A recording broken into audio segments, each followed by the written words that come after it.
प्रिय भक्तजनों, आइए सुनते हैं शनिवार व्रत कथा एवं व्रत करने की विधि। यह व्रत शनिदेव को प्रसन्न करने हेतु किया जाता है। काला तिल, तेल, काला वस्त्र, काली उड़द शनिदेव को अत्यंत प्रिय है। इनसे ही पूजा की जाती है। शनिवार का व्रत यूं तो आप वर्ष के किसी भी दिन शुरू कर सकते हैं, परंतु श्रावण मास में शनिवार का व्रत प्रारंभ करना अति मंगलकारी है। इस व्रत का पालन करने वाले को शनिवार के दिन प्रातः ब्रह्म मुहूर्त में स्नान करके शनिदेव की प्रतिमा की विधि पूर्वक पूजा करनी चाहिए। शनि भक्तों को इस दिन शनि मंदिर में जाकर शनिदेव को नीले लाजवंती के फूल, तिल, तेल और गुड़ अर्पण करना चाहिए। शनिदेव के नाम से दीप जलाना चाहिए। शनिवार के दिन शनिदेव की पूजा के बाद उनसे अपने अपराधों एवं जाने अनजाने में आपसे हुए पाप कर्मों की क्षमा याचना करनी चाहिए। शनि महाराज की पूजा के बाद राहु और केतु की भी पूजा करनी चाहिए। इस दिन शनि भक्तों को पीपल को जल देना चाहिए और पीपल में सूत्र बांधकर 7 बार परिक्रमा करनी चाहिए। शनिवार के दिन भक्तों को शनि महाराज के नाम से यह व्रत रखना चाहिए। व्रत कथा। एक समय सभी नवग्रहों अर्थात सूर्य, चंद्र, मंगल, बुध, बृहस्पति, शुक्र, शनि, राहु और केतु में विवाद छिड़ गया कि इनमें से सबसे बड़ा कौन है। कोई निर्णय न ले पाने पर वे सब देवराज इंद्र के पास पहुंचे। इंद्र इससे घबरा गए और इस निर्णय को देने में अपनी असमर्थता जताई, परंतु उन्होंने कहा कि इस समय पृथ्वी पर राजा विक्रमादित्य है जो अति न्यायप्रिय है। वे ही इसका निर्णय कर सकते हैं।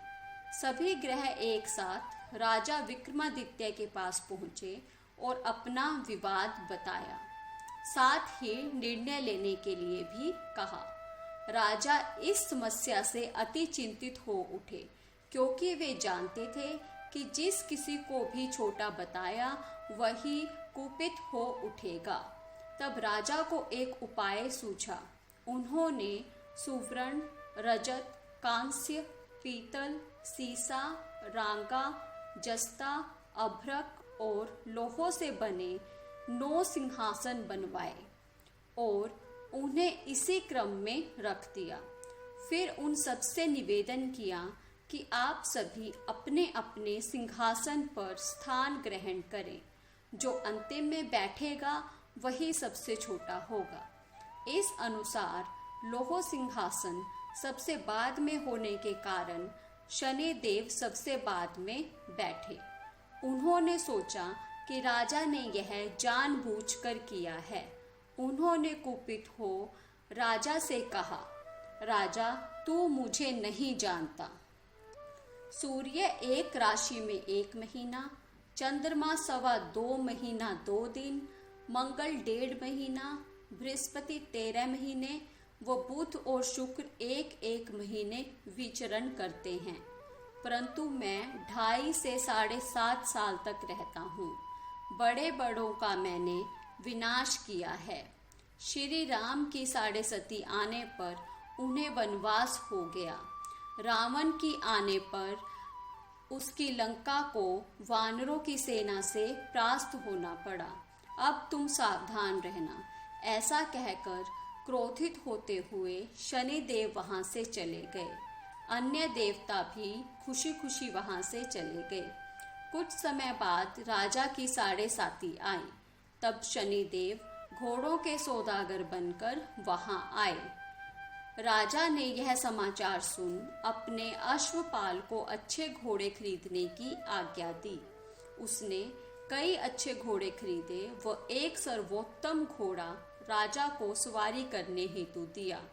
राजा जैसे ही उस पर बैठा, वह घोड़ा सरपट वन की ओर भागा।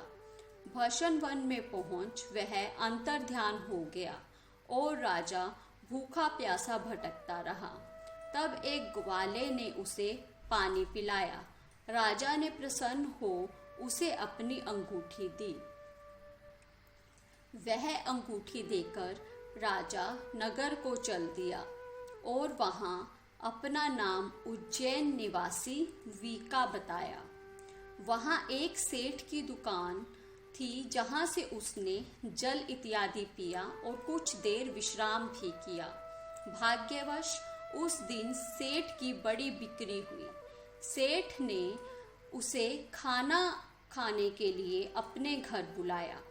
वहां उसने एक खूंटी पर देखा कि एक हार टंगा है जिसे खूंटी निगल रही थी। थोड़ी देर बाद पूरा हार गायब हो गया। तब जब सेठ ने आकर देखा कि हार गायब है, उसने समझा कि वीका ने इसे चुराया है। उसने वीका को कोतवाल के पास पकड़वा दिया। फिर राजा ने भी उसे चोर समझकर हाथ पैर कटवा दिए। वह विकलांग हो गया और नगर के बाहर फिकवा दिया गया। वहां से एक तेली निकल रहा था जिसे दया आई और उसने उसे अपनी गाड़ी में बिठा लिया। वह अपनी जीभ से बैलों को हाँकने लगा। उस काल राजा की शनि दशा समाप्त हो गई। वर्षा काल आने पर वह मल्हार गाने लगा। तब वह जिस नगर में था, वहां की राजकुमारी मनभाविनी को वह इतना भाया कि उसने मन ही मन उससे विवाह करने का प्रण लिया। उसने दासी को उसे ढूंढने भेजा। दासी ने बताया कि वह तो एक अपांग है, परंतु राजकुमारी ना मानी। अगले ही दिन उठते ही वह अनशन पर बैठ गई। उसे बहुत समझाने के बाद जब वह ना मानी तो राजा ने उस तेली को बुलावा भेजा और विवाह की तैयारी करने को कहा। फिर उसका विवाह राजकुमारी से हो गया। तब एक दिन सोते हुए स्वप्न में शनिदेव ने राजा से कहा, राजन देखो, तुमने मुझे छोटा बताकर कितना दुख झेला है। तब राजा ने उससे क्षमा मांगी और प्रार्थना की कि हे शनिदेव, जैसा दुख मुझे दिया है किसी और को ना दे।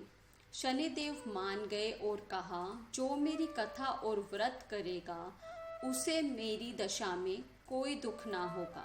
जो नित्य मेरा ध्यान करेगा और चींटियों को आटा डालेगा, उसके सारे मनोरथ पूर्ण होंगे।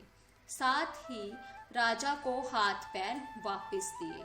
प्रातः आंख खुलने पर राजकुमारी ने देखा तो वह आश्चर्यचकित रह गई। वीका ने उसे बताया कि वह उज्जैन का राजा विक्रमादित्य है।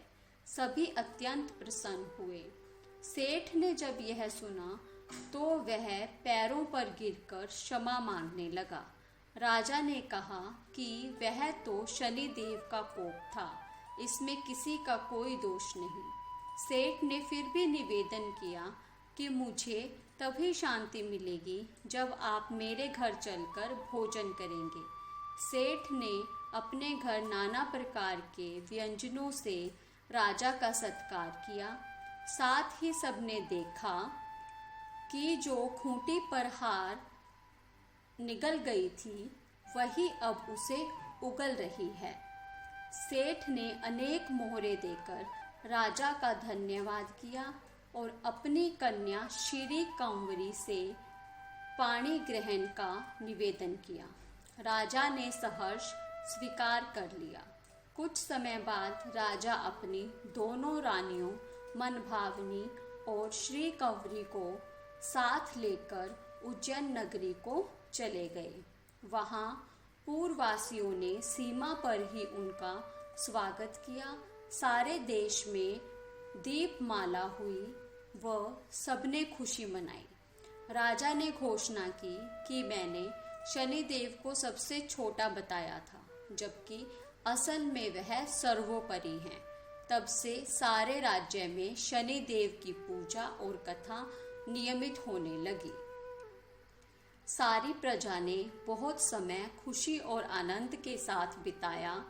जो कोई शनिदेव की इस कथा को सुनता या पढ़ता है, उसके सारे दुख दूर हो जाते हैं। व्रत के दिन इस कथा को पढ़ना अनिवार्य है। जय शनिदेव।